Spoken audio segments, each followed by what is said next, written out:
सुनते हैं मुंशी प्रेमचंद जी की कहानी सदगति। दुखी चमार द्वार पर झाड़ू लगा रहा था और उसकी पत्नी झुरिया घर को गोबर से लीप रही थी। दोनों अपने अपने काम से फुर्सत पा चुके तो चमारिन ने कहा, तो जाके पंडित बाबा से कह आओ न, ऐसा न हो कहीं चले जाए। दुखी, हाँ जाता हूँ, लेकिन यह तो सोच बैठेंगे किस चीज़ पर। झुरिया, कहीं से खटिया न मिल जाएगी, ठकुराने से मांग लाना। दुखी, तू भी कभी कभी ऐसी बात कह देती है कि देह जल जाती है। ठकुराने वाले मुझे खटिया देंगे? आग तक तो घर से निकलती नहीं, खटिया देंगे? क्या थाने में जाकर एक लोटा पानी मांगू तो न मिले? भला खटिया कौन देगा? हमारे उपले सेठे भूसा लकड़ी थोड़े ही है कि जो चाहे उठा ले जाए। यह अपनी खटोले ही धोकर रख दें, गर्मी के तो दिन है, उनके आते आते सूख जाएगी।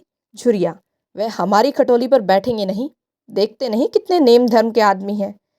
दुखी ने जरा चिंतित होकर कहा, हाँ यह बात तो है, महुए के पत्ते तोड़कर एक पत्तल बना लूं तो ठीक हो जाए।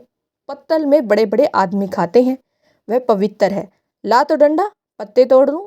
झुरिया, पत्तल मैं बना लूंगी, तुम जाओ, लेकिन हाँ उन्हें सीधा भी तो देना होगा, अपनी थाली में रख दूं। दुखी, कहीं ऐसा गजब न करना, नहीं तो सीधा भी जाए और थाली भी फूटे। बाबा थाली उठाकर पटक देंगे, उनको बड़ी जल्दी क्रोध चढ़ जाता है। क्रोध में पंडिताइन तक को छोड़ते नहीं। लड़के को ऐसा पीटा था कि आज तक टूटा हाथ लिए फिरता है। सीधा भी पत्तल में ही देना, हाँ मुदा तो छूना मत। झुरी, गोंड की लड़की को लेकर साह की दुकान से सब चीजें ले आना।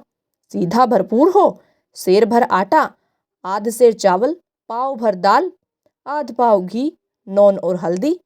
पत्तल में एक किनारे 4 आने पैसे भी रख देना। गोंड की लड़की न मिले तो भुर्जिन के हाथ पैर जोड़कर ले आना। तू कुछ मत छूना, नहीं तो गजब हो जाएगा।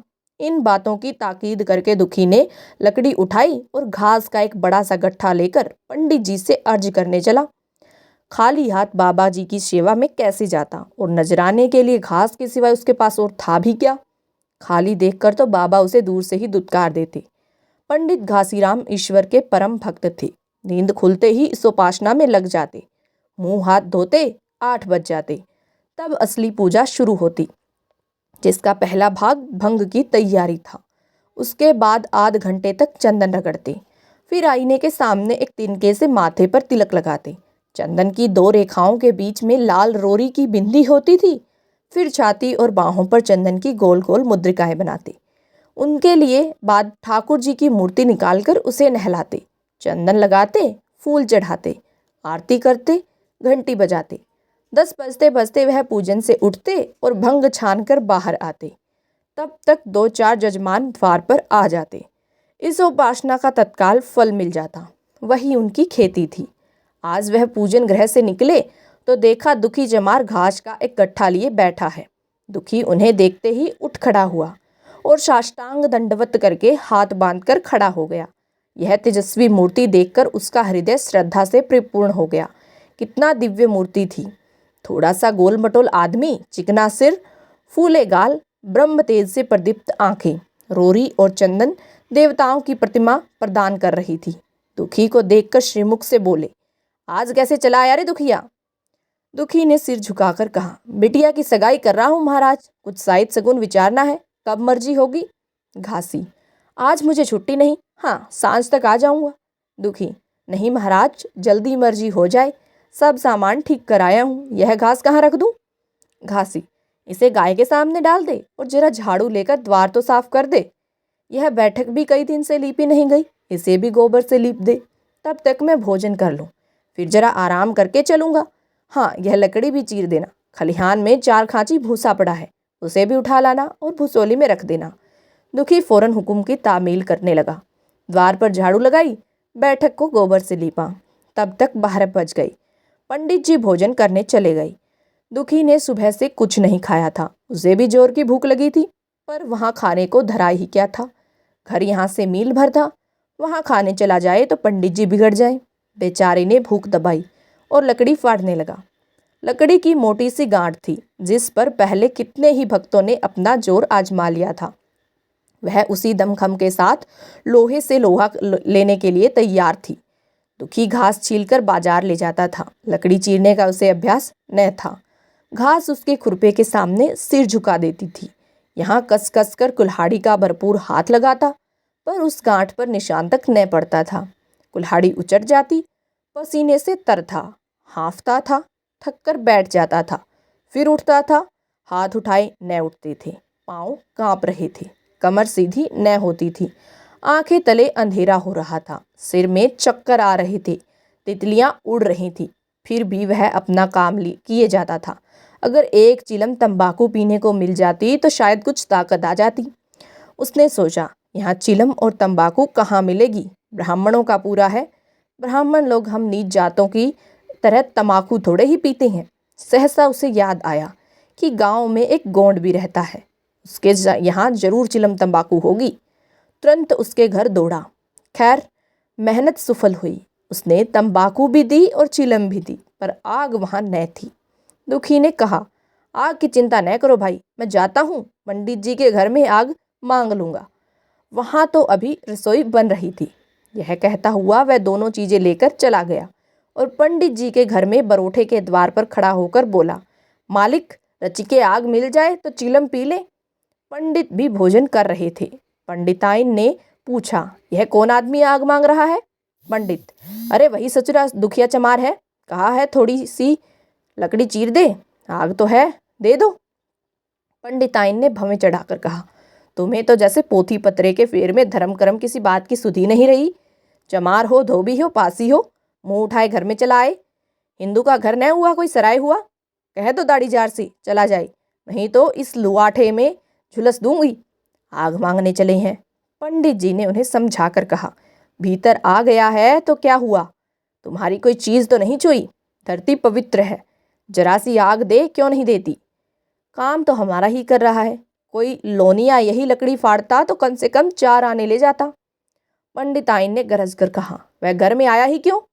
पंडित ने हार कर कहा, ससुरे का अभाग था और क्या। पंडिताइन, अच्छा, इस वक्त तो आग दिए देती हूँ, लेकिन फिर जो इस तरह घर में आएगा तो उसका मुंह ही जला डालूंगी। दुखी के कानों में इन बातों की भनक पड़ रही थी। पछता रहा था, नाहक आया। सच तो कहती है, पंडित के घर में चमार क्यों खाते? पंडिताइन चिमटे में से पकड़कर आग लाई थी। 5 हाथ की दूरी से घूंघट की आड़ में दुखी की तरफ आग फेंकी।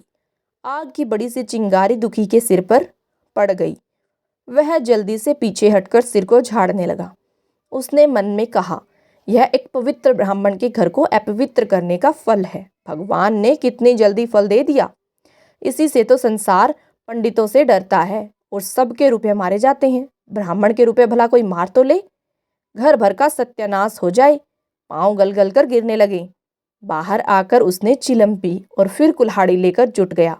खट खट की आवाजें आने लगी। उस पर आग पड़ गई तो पंडिताइन को उस पर कुछ दया आ गई। पंडित जी भोजन करके उठे तो बोली, इस चमरवा को भी कुछ खाने को दे दे, बेचारा कब से काम कर रहा है, भूखा होगा। पंडित जी ने इस प्रस्ताव को व्यवहारिक क्षेत्र से दूर समझकर पूछा, रोटियां हैं? पंडिताइन, 2-4 बच जाएंगी। पंडित, 2-4 रोटियों से क्या होगा, चमार है, कम से कम शेर भर खा जाएगा। पंडिताइन कानों पर हाथ रखकर बोली, अरे बाप रे, शेर भर? तो फिर रहने दो। पंडित जी ने अब शेर बनकर कहा, कुछ भूसी चोकर हो तो आटे में मिलाकर 2 ठो लीठी ठोक दो, साले का पेट भर जाएगा। पतली रोटियों से इन नीचों का पेट नहीं भरता, इन्हें तो जुआर का लिट्ठा चाहिए। पंडिताइन ने कहा, अब जाने भी दो, धूप में कौन मरे। दुखी ने चिलम पीकर फिर कुल्हाड़ी संभाली। दम लेने से जरा हाथों में ताकत आ गई थी। कोई आध घंटे तक फिर कुल्हाड़ी चलाता रहा, फिर बेदम होकर वहीं सिर पकड़ के बैठ गया। इतने में वही गोड़ आया। बोला, क्यों जान देते हो बूढ़े दादा, तुम्हारे फाड़े या गांठ न फटेगी, नाहक हलाकन होते हो। दुखी ने माथे का पसीना पोंछकर कहा, अभी तो गाड़ी भर भूसा और ढोना है भाई, गोंड कुछ खाने को भी मिला कि काम ही कराना जानते हैं, जाके मांगते क्यों नहीं। दुखी, किसी बात करते हो चिखुरी, ब्राह्मण की रोटी हमको पचेगी? गोंड, पचने को पच जाएगी, पर पहले मिले तो। मूछों पर ताव देकर भोजन किया और आराम से सोए, तुम्हें लकड़ी फाड़ने का हुक्म लगा दिया। जमींदार भी कुछ खाने को देता है, हाकिम भी बेगार लेता है, तो थोड़ी बहुत मजदूरी दे देता, यह उनसे भी बढ़ गए, उस पर धर्मात्मा बनते हैं। दुखी, धीरे धीरे बोलो भाई, कहीं सुन ले तो आफत आ जाए। यह कहकर दुखी फिर संभल पड़ा और कुल्हाड़ी की चोट मारने लगा। चिखुरी को उस पर दया आई, आकर कुल्हाड़ी उसके हाथ से छीन ली और कोई आध घंटे खूब कस कस कर कुल्हाड़ी चलाई, पर गांठ में दरार न पड़ी। तब उसने कुल्हाड़ी फेंक दी और यह कहकर चला गया, तुम्हारे फाड़े यह न फटेगी, जान भले निकल जाए। दुखी सोचने लगा, बाबा ने यह गांठ कहाँ रख छोड़ी थी कि फाड़े नहीं फटती, कहीं दरार तक भी तो नहीं पड़ती। मैं कब तक इसे चीरता रहूंगा, अभी घर पर 100 काम पड़े हैं। कारपोरेशन का घर है, एक न एक चीज घटी ही रहती है, पर इन्हें इसकी क्या चिंता। चलो तब तक भूसा ही उठा लाऊं, कह दूंगा बाबा आज तो लकड़ी नहीं फटी, कल आकर फाड़ दूंगा। उसने झोवा उठाया और भूसा ढोने लगा। खलिहान यहाँ से 2 फरलांग से कम न था। अगर झोवा खूब भर भर कर लाता तो काम जल्दी खत्म हो जाता, लेकिन फिर झोवे को उठाता कौन। भरा हुआ झोवा अकेले उससे न उठ सकता था, इसलिए थोड़ा थोड़ा लाता था। 4 बजे कहीं भूसा खत्म हुआ, पंडित जी की नींद भी खुली। मुंह हाथ धोया, पान खाया और बाहर निकले। देखा तो दुखी झोवा सिर पर रखे सो रहा है। जोर से बोले, अरे दुखिया तू सो रहा है, लकड़ी तो अभी ज्यों की त्यों पड़ी हुई है, इतनी देर से तू करता क्या रहा। मुट्ठी भर भूसा ढोने में सांझ कर दी, उस पर सो रहा है। उठा ले कुल्हाड़ी और लकड़ी फाड़ चल। तुझसे जरा सी लकड़ी नहीं फटती, फिर साइत भी वैसी ही निकलेगी, मुझे दोष मत देना। इसी से कहा कि नीचे के घर में खाने को हुआ और आंख बदली। दुखी ने फिर कुल्हाड़ी उठाई। जो बातें पहले से सोच रखी थी सब भूल गई। पेट पीठ में धंसा जाता था। आज सवेरे जलपान तक न किया था, अवकाश ही न मिला। उठना भी पहाड़ मालूम होता था। जी डूबा चला जाता था, पर दिल को समझाकर उठा। पंडित है, कहीं साइड ठीक न विचारे तो फिर सत्यानाश ही हो जाए। जब ही तो संसार में इतना मान है, साइड ही का तो सब खेल है, जिसे चाहे बिगाड़ दे। पंडित जी गांठ के पास आकर खड़े हो गए और बढ़ावा देने लगे। हाँ, मार कस के और मार कस के, मार, अबे जोर से मार, तेरे हाथ में तो जैसे दम ही नहीं है। लगा कस के, खड़ा सोचने क्या लगता है, हाँ बस फटा ही चाहती है, दे उसी दरार में। दुखी अपने होश में न था। न जाने कौन सी गुप्त शक्ति उसके हाथों को चला रही थी। वह थकान, भूख, कमजोरी मानो सब भाग गई। उसे अपने बाहुबल पर स्वयं आश्चर्य हो रहा था। एक एक चोट वज्र की तरह पड़ती थी। आध घंटे तक वह इसी उन्माद की दशा में हाथ चलाता रहा, यहाँ तक कि लकड़ी बीच से फट गई और दुखी के हाथ में से कुल्हाड़ी छूटकर गिर पड़ी। इसके साथ वह भी चक्कर खाकर गिर पड़ा। भूखा प्यासा थका हुआ शरीर जवाब दे गया। पंडित जी ने पुकारा, इसको 2-4 हाथ और लगा दे, पतली पतली चैलियां हो जाए। दुखी न उठा। पंडित जी ने अब उसे दिख करना उचित न समझा। भीतर जाकर बूटी छानी, सोच गए, स्नान किया और पंडिताई बाना पहनकर बाहर निकले। दुखी अभी तक वहीं पड़ा हुआ था। जोर से पुकारा, अरे क्या पड़ा ही रहोगे दुखी, चलो तुम्हारे ही घर चल रहा हूँ, सब सामान ठीक ठाक है ना। दुखी फिर भी न उठा। अब पंडित जी को कुछ शंका हुई। पास जाकर देखा तो दुखी अकड़ा पड़ा हुआ था। बदहवाश होकर भागे और पंडिताइन से बोले, दुखी तो जैसे मर गया। पंडिताइन हकबकाकर बोली, वह तो अभी लकड़ी चीर रहा था ने। पंडित, हाँ लकड़ी चीरते चीरते मर गया, अब क्या होगा। पंडिताइन ने शांत होकर कहा, होगा क्या, चमरोने में कहला भेजो कि मुर्दा उठा ले जाएं। एक क्षण में गांव भर में खबर फैल गई। पूरे में ब्राह्मणों की ही बस्ती थी। केवल एक घर गोंड का था। लोगों ने उधर का रास्ता छोड़ दिया। कुएं का रास्ता उधर से ही था। पानी कैसे भरा जाए। चमार की लाश के पास से होकर पानी भरने कौन जाए। एक बुढ़िया ने पंडित जी से कहा, अब मुर्दा फेंकवाते क्यों नहीं, कोई गांव में पानी पिएगा या नहीं। इधर गोंड ने चमरोने में जाकर सबसे कह दिया, खबरदार मुर्दा उठाने मत जाना, अभी पुलिस की तहकीकात होगी। दिल लगी है कि एक गरीब की जान ले ले। पंडित जी होंगे तो अपने घर के होंगे, लाश उठाओगे तो तुम ही पकड़े जाओगे। इसके बाद ही पंडित जी पहुंचे, पर चमरोने का कोई आदमी लाश उठा लाने को तैयार न हुआ। हाँ, दुखी की स्त्री और कन्या दोनों हाय हाय करती वहां चली आईं और पंडित जी के द्वार पर आकर सिर पीट पीट कर रोने लगी। उनके साथ 10-5 और चमारिनें थी। कोई रोती थी, कोई समझाती थी, पर चमार एक भी न था। पंडित जी ने चमारों को बहुत धमकाया, समझाया, मिन्नत की, पर चमारों के दिल पर तो पुलिस का रोब छाया हुआ था, एक भी न भिनका। आखिर निराश होकर पंडित जी लौट आए। आधी रात तक रोना पीटना जारी रहा। देवताओं का सोना मुश्किल हो गया, पर लाश उठाने कोई चमार नहीं आया। और ब्राह्मण चमार की लाश कैसे उठाते? भला ऐसा किसी शास्त्र पुराण में लिखा है? कहीं कोई दिखा दे। पंडिताइन ने झुंझलाकर कहा, इन डायनों ने तो खोपड़ी चाट डाली, सबों का गला भी नहीं पकता। पंडित ने कहा, रोने दे चुड़ैलों को, कब तक रोएंगी? जीता था तो कोई बात तक न पूछता था, मर गया तो कोलाहल मचाने के लिए सबकी सभा पहुंची। पंडिताइन, चमार का रोना मनहूस है। पंडित, हाँ बहुत मनहूस। पंडिताइन, अभी से दुर्गंध उठने लगी। पंडित, चमार था ससुरा की नहीं, साध असाध किसी का विचार है इन सबों को। पंडिताइन, इन सबों को घिन भी नहीं लगती? पंडित, भ्रष्ट हैं सब। रात तो किसी तरह कटी, मगर सवेरे भी कोई चमार न आया। चमारी ने भी रो पीट कर चली गई। दुर्गंध कुछ फैलने लगी। पंडित जी ने एक रस्सी निकाली, उसका फंदा बनाकर मुर्दे के पैर में डाला और फंदे को खींचकर कस दिया। अभी कुछ कुछ धुंधलका था।